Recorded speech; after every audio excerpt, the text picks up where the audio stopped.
Mom spent months searching for my brother. Then she sealed the doors.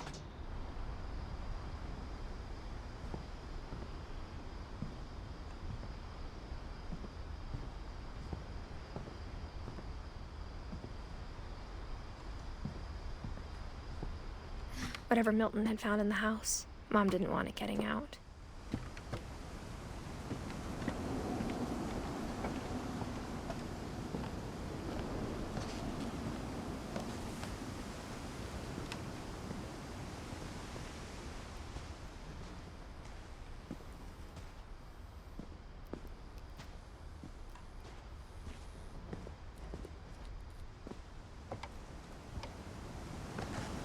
Mom definitely blamed Edie, but I think Louis blamed himself. After he graduated, he just spent more and more time in his room. Until Mom got him a job at the cannery. Everyone always told me to stay out of Louis's room. Except Louis.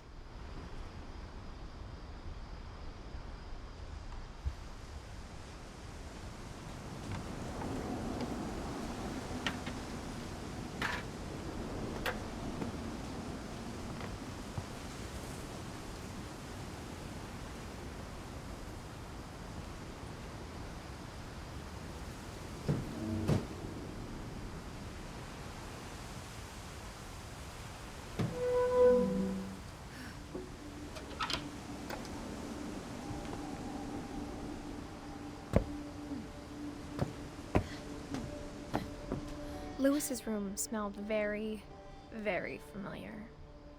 That part of him lived on.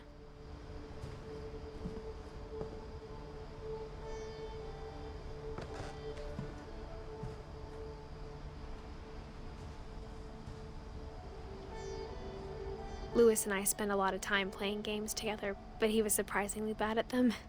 He died a lot.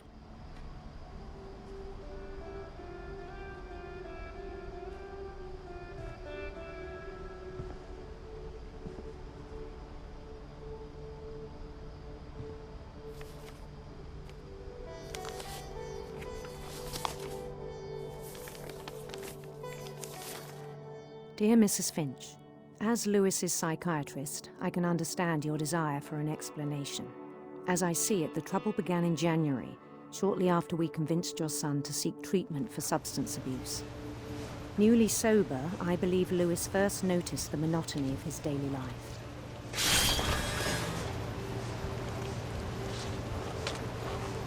He kept working at the cannery. But he withdrew part of himself. In our sessions, I saw the same behavior. His mind began to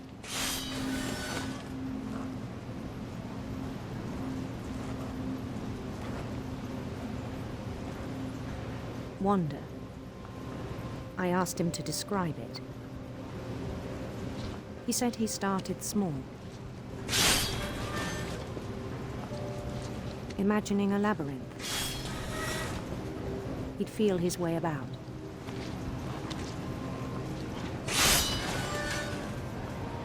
Then something moved.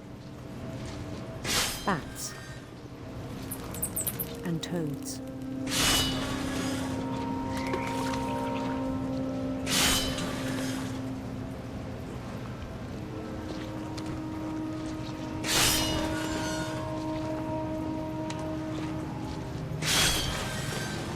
And things that have not names.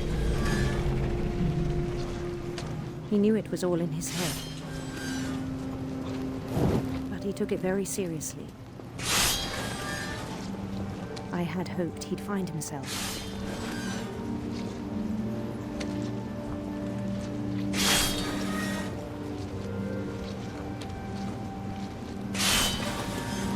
But he found something more.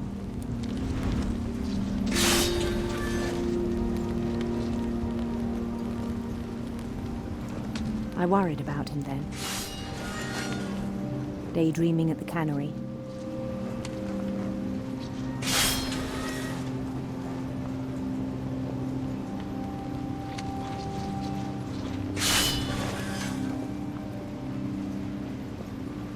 I spoke with his boss. but he said Lewis had become a model employee.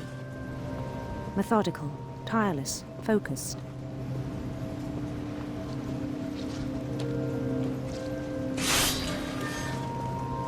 Like a whole new Lewis. So I let him go on.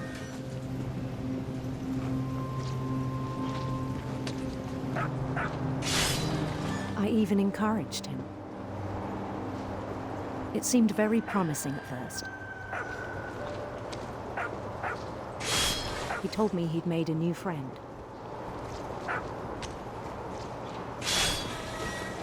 On the edge of a city he named Lewis Topia.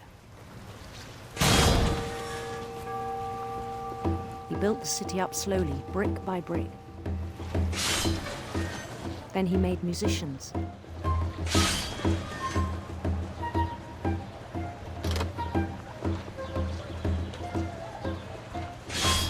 And songs for them to play.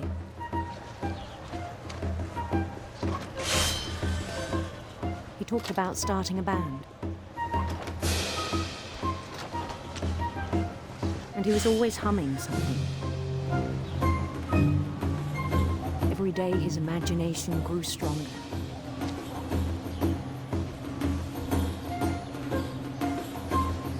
He no longer spoke at the cannery. But his chopping was as reliable as ever. Then one day it struck him that all the cheering crowds, even the stones under his feet, were all in his imagination. So he could do whatever he wished.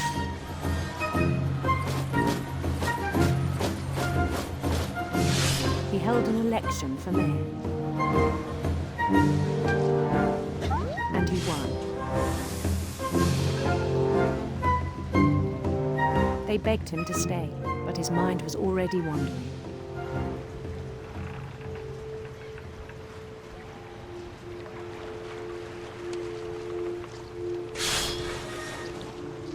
It became a game for him.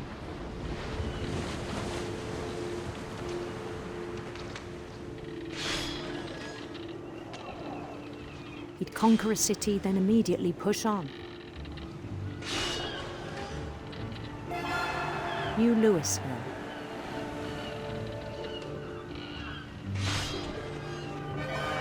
St. Louis.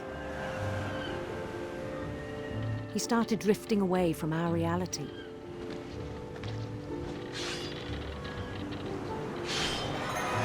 Minneapolis, until one day he forgot to go home from the cannery. Even as his mother pleaded with him, part of Lewis kept sailing on.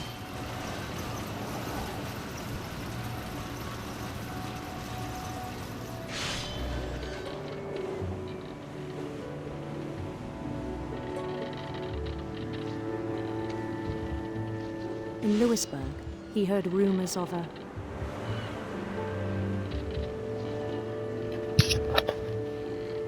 handsome queen.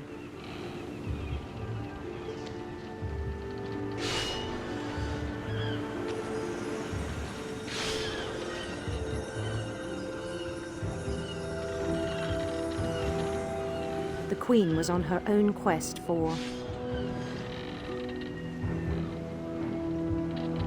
sinister serpents.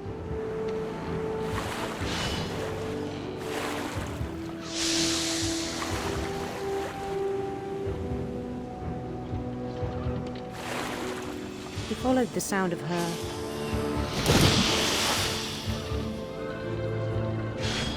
electric sitar.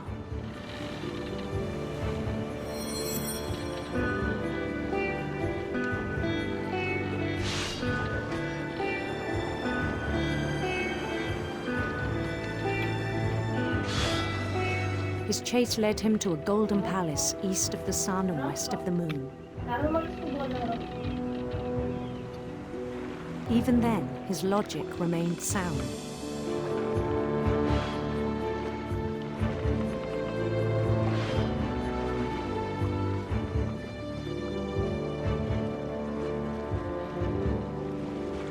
He knew the world was all in his imagination.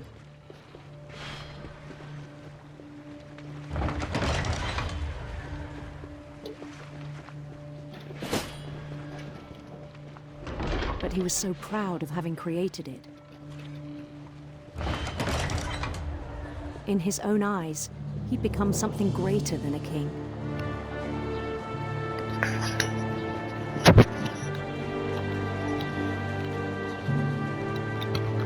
For someone who'd never known success in the real world, I think it was overwhelming. And then it struck him that the real Lewis was not the one chopping salmon, but the one climbing the steps of a golden palace.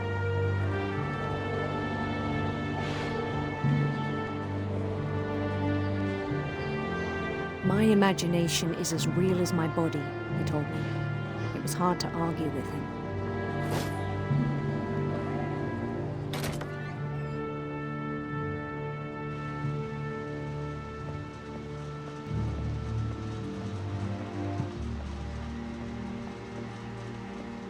We began to forget the world we know.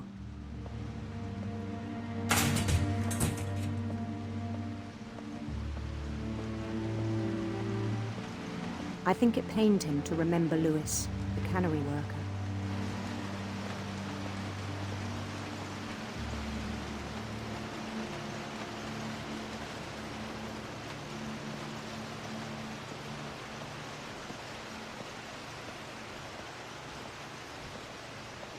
He began to despise the man with a royal contempt.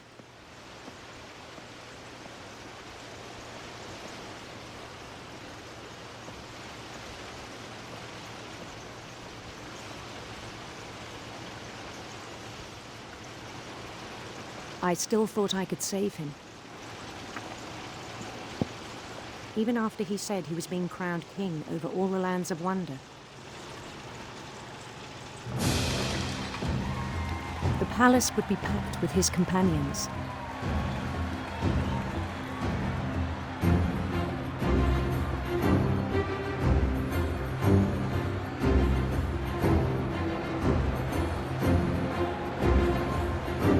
Including the wise Calico who'd insisted on advising him.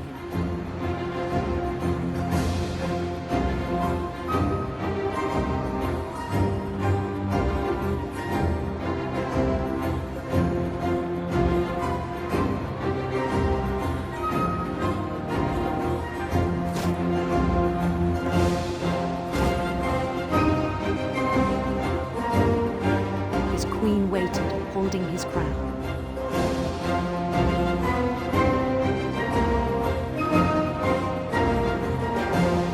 There was only one thing left to do.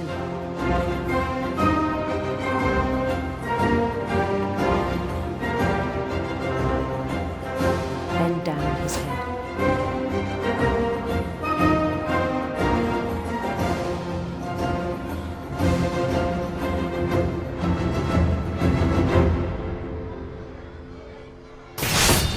And the rest I think you know.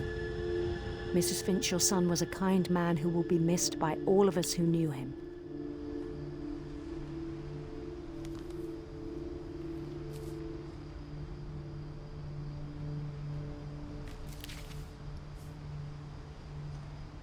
My brother was really cool.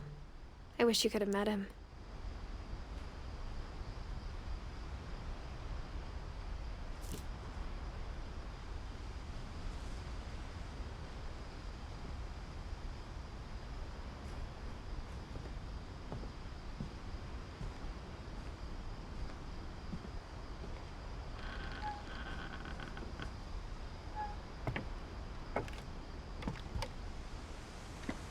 On the way back from Lewis's funeral, my mom told me to start packing. She waited until the day before we left to tell Edie. I'm not sure if she wanted to make it easier or harder.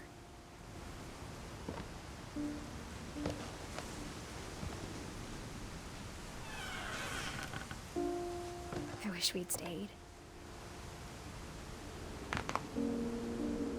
But I understand why we left.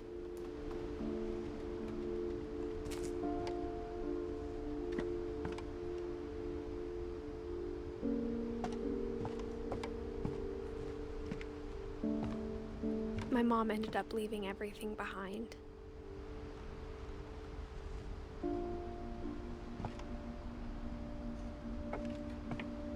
What happened that night had been coming for a long time. Maybe it should have come sooner.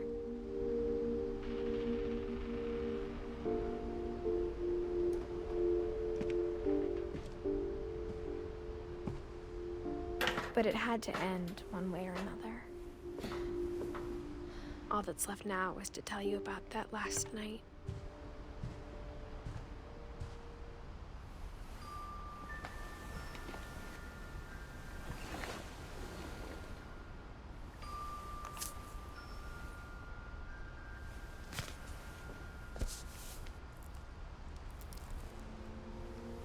That whole last day, Edie just watched us pack and didn't say a word.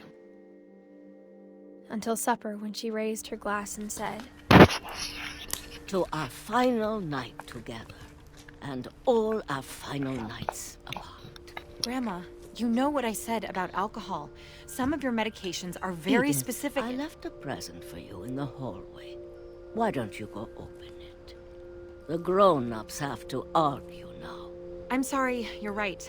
We're all leaving tomorrow. Let's just enjoy our last... I'm not leaving. Edith, you're excused.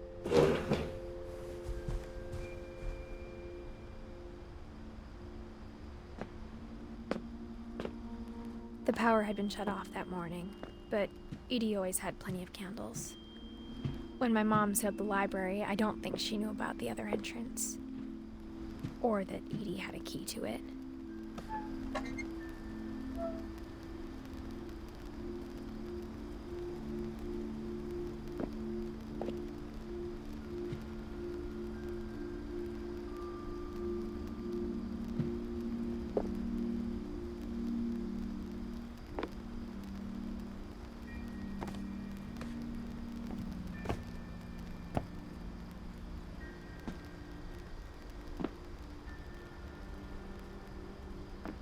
That thing you're afraid of isn't going to end when you leave the house.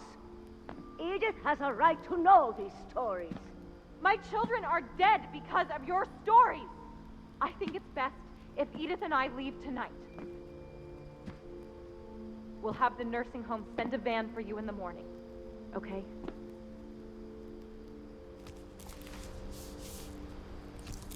Dear Edith, there's so many stories I wish I could tell you, but there's only time for one. This is about what happened on the night you were born. That night, the tide went way, way out. It was the first and last time I ever saw the old house aground. There'd been an earthquake out in the middle of the ocean. They called it the lowest tide in 1,000 years. God, it smelled awful. You know, I've seen that house every day of my life. But I never thought I'd go back to it. When the fog rolled in, I lost my way.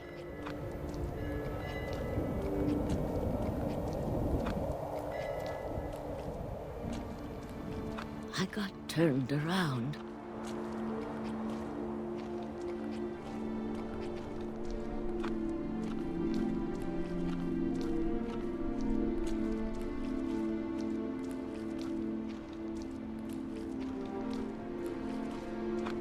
For a while, I wandered.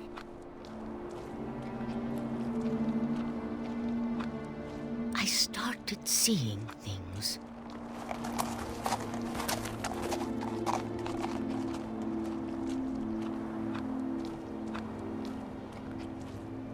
Things I'd forgotten had ever existed.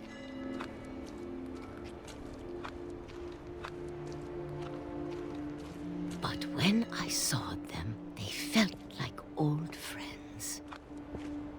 That night, a lot of things came back to me.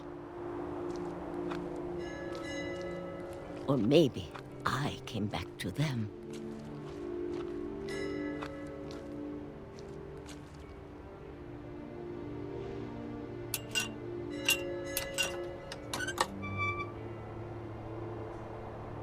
things I can't explain, but that I need you to try and... Edith, what are you doing in here? It's mine. Edith!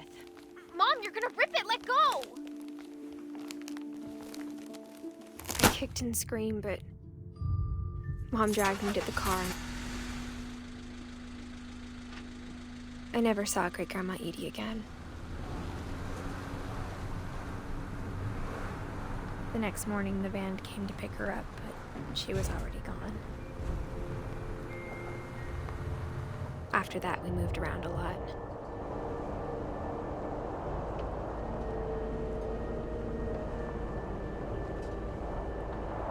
We both tried to make the best of it.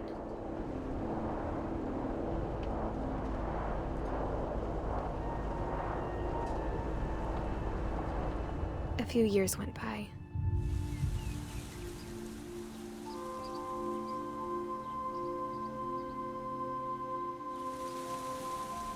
My mom didn't like to talk about it, but she started getting sick a lot.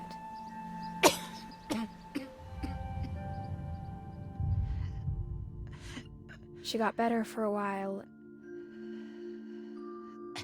and then she didn't.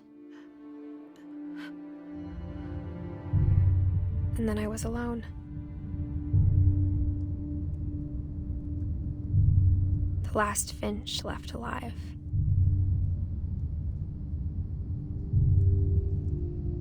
Until I found out about you. I'm still not sure what to tell you about all this. If we lived forever, maybe we'd have time to understand things. But as it is, I think the best we can do is try to open our eyes. And appreciate how strange and brief all of this is.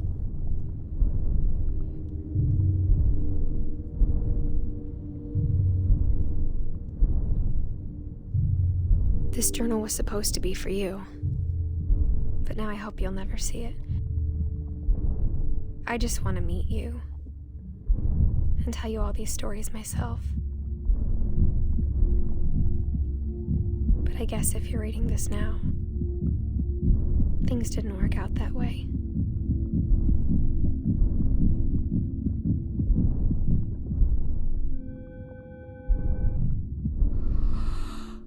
This is where your story begins. I'm sorry I won't be there to see it. It's a lot to ask, but I don't want you to be sad that I'm gone. I want you to be amazed that any of us ever had a chance to be here at all. Good luck.